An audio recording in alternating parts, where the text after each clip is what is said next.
Ian?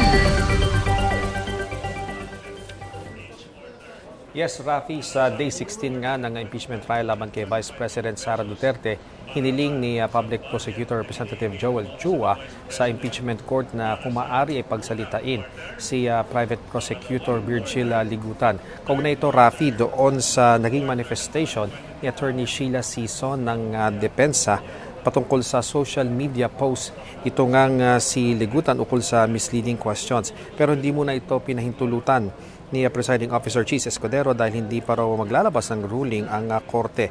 Sa unang kalahating oras ng trial, Rafi, natapos ang pagharap ni Marivic Pareha ng Kamara at na-excuse na siya. Hindi nga siya nakapag-testamento mismo dahil nagkasundo ang magkabilang panig ukol sa mga ebidensyang ipapa-identify sa kanya ukol sa mga naging pagdinig sa Kamara patungkol sa confidential funds.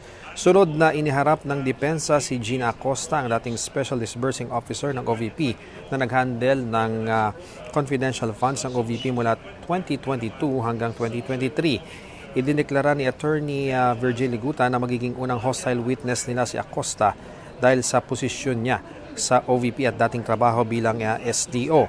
Naging SDO rin daw siya ni VP Sara Duterte noong alkalde siya ng Davao City, kaya nais nilang patunayan na kaya siya naging SDO sa OVP ay dahil sa performance niya sa Davao City. Tutol si Attorney Lindel Bakel ng depensa na talakayin ang pagiging SDO ni Acosta sa Davao City dahil hindi naman daw ito saklaw ng habla sa impeachment trial. Pero sa ruling ni Presiding Officer Chis Escudero, pinayagan niya na makasama sa tatalakayin ng prosecution ang pagiging SDO sa Davao ni Acosta para ma-establish lamang ang behavior pattern at hindi bilang bahagi ng impeachment trial at hindi rin idaragdag sa charge sa VP.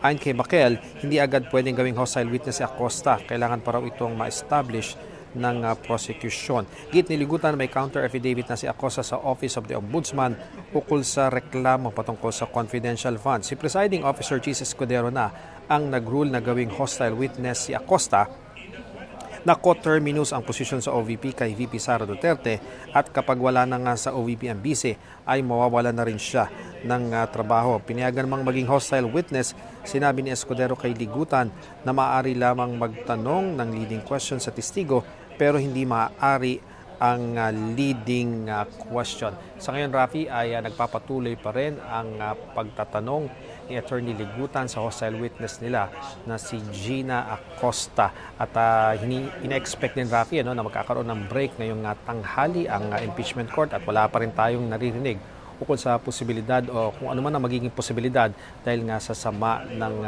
panahon sa araw na ito. Balik sa iyo, Rafi. Maraming salamat, Ian Cruz.